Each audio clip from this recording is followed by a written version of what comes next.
Je suis née à Saint-Audard-d'Acton, la paroisse voisine d'Upton, le 19 juillet 1932. Je suis l'aînée d'une famille de 10 enfants. Fait que j'ai travaillé beaucoup sur la ferme. Puis moi, puis travailler dehors, j'ai toujours fait ça. J'ai toujours fait ça. J'allais tirer les vaches, mais moins parce que ça me donnait mal d'un bras. Mais moi, mon ouvrage, c'était d'avoir soin des poulets, des poules, puis ça. Ça, là, j'en ai soigné des poules. On avait des gros poulaillers, puis c'est moi qui s'occupais de ça. Les poulets qui étaient au champ. Et puis, ça ne me forçait pas, en ce temps-là, porter une poche de 100 livres de moulée, là.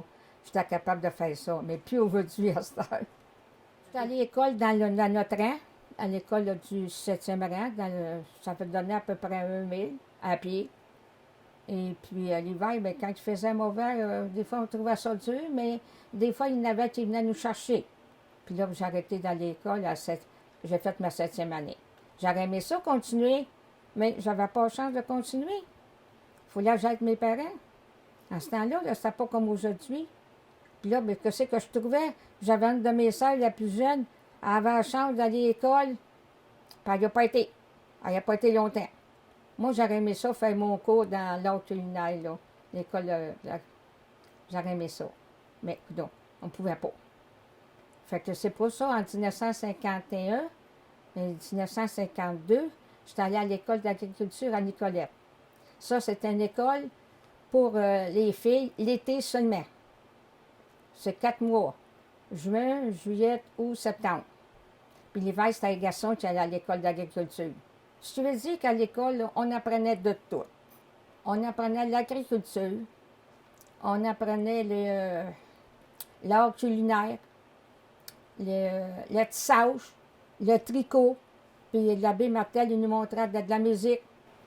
Il nous montrait de tout, là. Puis juste d'au bord le chemin, là, il y avait l'étape de l'école, qu'on allait faire un tour là.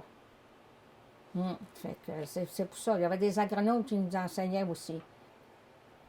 Ouais, mon mari, c'est quelqu'un qui restait ici, là, dans notre rang, ici à Upton, là. Et puis, il est venu pour commencer, c'est ma soeur qui est venue voir. Mais il s'était trompé. Les autres s'étaient trompés. Fait que là, ben, après ça, il est revenu, mais c'était moi qui voulais voir. Fait que c'est pour ça. Fait qu'on s'est fréquenté à peu près 1 an et demi. Parce que je me suis mariée en 21 août 1954. J'avais 22 ans. J'étais assez vieille pour savoir ce que je faisais. Et puis là, je me suis installée là, ici, c'est la ferme paternelle. Mes beaux-parents ils étaient là. Puis mes beaux-parents, ils ont acheté il y avait une autre ferme à voisin. Fait qu'ils ont déménagé là. Puis moi, ben, j'ai resté là. J'ai resté sa ferme là. Mon plus vieux, il est venu au monde le 3 août 1955. Et puis celui-là, c'est de valeur. Aujourd'hui, il est décédé. Il est décédé du cancer. Fait que il m'en reste 7 enfants. Le matin, là, on se levait, là, puis j'habillais mes petits, puis on s'en allait à l'étable faire la traite des vaches. Je les emmenais avec moi. Puis le soir, c'est pareil.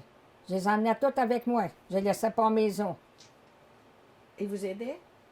Oui. Puis là, mais mes jeunes, là, il y en avait qui étaient bien trop jeunes pour travailler, là. Mais mes jeunes, là, quand c'était aimé, les autres, là, il y avait chacun un jeu de cartes. Puis ils jouaient aux cartes, là, le temps qu'on faisait la traite des vaches, puis tout ça, là. Ils s'amusaient comme ça. Puis les plus jeunes, bien là, je la mettais dans un parc d'un table, là, pour pas que... Fait que c'est comme ça. Et puis là, voyez-vous, en 1971, j'ai eu le malheur de père de mon mari, était décédé du tétanos. Il est décédé le 4 juillet. Ben, moi, j'étais blessé sur un doigt. Et puis, il est mort de tétanos. Puis le pire, là, c'est que ça faisait pas 1 heure qu'il était blessé. Il était revenu chez le médecin, puis il a fait des points sur son doigt. Mais le médecin, il n'a pas donné sa piqûre. Oui, il s'est blessé le 17 de juin, puis il est rentré à l'hôpital à Saint-Jean-Baptiste, le 25 au matin. Moi, le 25 au matin, il n'était plus capable de se lever dans son lit. Là, je prends le téléphone, je téléphone au docteur La Liberté à Acton. Il est venu. Et il dit va-t'en à l'hôpital tout de suite. Il dit ça presse. Il dit c'est le tétanos que t'as. C'est parce que là, vous voyez, à cette heure, que on envoyait les truies dehors, à un moment donné, il y en avait un qui mourait. Mais on s'est aperçu, après ça, on s'est aperçu qu'il mourait du tétanos, les truies. C'est parce qu'il allait au pacage. Puis là, il peut avoir une blessure, puis c'est un microbe qu'il y a dans la tête, ça, ou dans le fumier des animaux. Puis là, ben, on était en train de réparer la maison. Ah, ça n'a pas été drôle.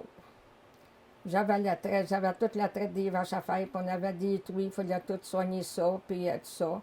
Puis là, il était le 4 de novembre que j'ai pris mon premier repas dans la maison, cet automne-là. Mais on avait eu une belle automne. J'ai dit, là, bon Dieu m'a aimé. Parce qu'il a fait beau, et puis j'avais peinturé toutes mes ouvertures de la maison au mois d'octobre. J'avais une de mes tantes qui était venue m'aider. Fait qu'on a eu un bout de passer à travers. J'ai demandé aux enfants, j'ai dit, on s'en va-tu au village? Ben là, ils sont restés. Ils dit, on reste ici. Ils ne voulaient rien savoir d'aller au village. On se levait à 5 heures le matin. Puis là, on avait tout chacun notre ouvrage. Et puis là, quand ils partaient pour l'école, là, on avait tout fini. Puis là, j'ai dit, on va se lever depuis de bonne heure. Puis après déjeuner, on va se reposer. C'est ça qui était le secret pour dire, le vrai. J'avais des poules.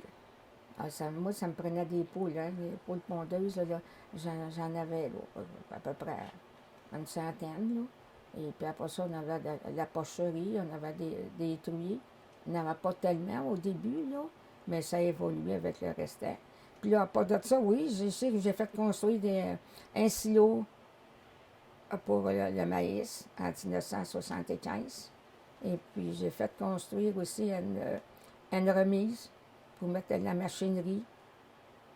Et puis, j'ai fait faire des travaux dans les champs aussi, travaux du bulldozer, puis tout ça, là. Fait que j'ai fait enterrer des tas de roches qu'on appelle, là. Il y a bien des changements qui est arrivé sur la ferme, là. Ah, où j'avais des vaches, là, puis là, on tirait les vaches. Au début, là, on tirait les vaches à la main. Mais en 1956, là, on s'est acheté des trailleuses. Au début, là, on écrémait le lait et puis on l'envoyait ici dans notre rang. Il y avait la coopérative d'Upton qui était ici d'Upton. On envoyait le lait là. Et puis après ça, bien, ça a changé. Et puis nous autres, en 1960, on a commencé à envoyer notre lait à la coopérative de Granby. Depuis ce temps-là que le lait s'en va toujours là. Ça a toujours été notre place, là. Et puis là, qu'avant, on écrémait. Et puis là, il fallait laver notre fameux séparateur. Ça, c'était d'ouvrage, ça, laver le séparateur. Et puis là, ben, on vendait la crème ici à la beurrerie, c'est d'Upton, là, qu'on appelait, là. Fait que ça, fait que puis le coton, je m'en souviens pas quand c'est arrivé, là, je m'en souviens pas. Mais je sais que quand on arrêtait de garder des poulets, là, on arrêtait un peu trop vite parce qu'on aurait eu un quota pour les poulets. Mais on arrêtait trop vite d'en garder. Okay. J'ai acheté l'autre ferme voisine, là, à 81. C'est justement. Parce que Jim, mon garçon, il travaillait pour un autre agriculteur. Fait que on a acheté une autre ferme. Mais c'était peut-être cher, mais c'était proche. On n'était pas obligé d'aller voyager dans un autre rang. C'était proche. Et puis là, à un moment donné, en 1997, on a déménagé l'étable. On a passé à travers du champ pour être sur la ferme, là. Fait que c'était grandi, là. J'ai été 20 ans, seulement là dans le PA. J'ai été longtemps. J'ai été longtemps. Oh oui, c'est vrai, j'ai été, je pense, c'est 9 ans président au syndicat de base de la Rivière-Noire. Puis j'ai été nommée la première agricultrice dans la région de Saint-Hyacinthe en 1988. J'ai été sur le comité provisoire des femmes en agriculture. Là, ça fait 30 ans là, que j'avais été là-dedans. Là. Je m'occupais beaucoup de la prévention aussi. Et puis la prévention, puis l'autre affaire, donc, le syndicat de gestion. Fait que Claude a pris ma place. Ben, j'ai tout le temps été membre du cercle des fermières, c'est Upton. J'ai été, c'est-tu 1 an, je pense, présidente? Non, 1 an, 2 ans, je pense. Mon mari était président de la Caisse populaire quand quand il est décédé. Fait qu'en 1974, j'ai dit, je me présente comme au conseil d'administration. J'ai rentré là comme si rien n'était, là. Et puis là, j'étais là 25, 26 ans, je pense, à la Caisse populaire. J'ai été au conseil d'administration. J'ai été secrétaire. J'ai été un an présidente, mais après ça, j'étais secrétaire là, de la Caisse populaire. Puis après ça, j'ai rentré au comité de parents. Il me semble que c'est ça, le comité de parents à Polyvalente à Saint-Hyacinthe. J'ai commencé par le comité de parents parce que les enfants allaient à Polyvalente. Parce qu'au début, il y avait eu des affaires là, que j'avais pas aimé trop. Et puis ma fille, France, il l'envoie étudier à Belleuil. Et puis en haute culinaire. Et puis là, le soir, le premier soir qu'elle arrive là, première journée, sa pause, quel autobus prendre, j'étais obligée de partir pour aller la chercher à Belleuil. J'étais après faire le train, là. C'était pas bien intéressant, ça, pour moi, là.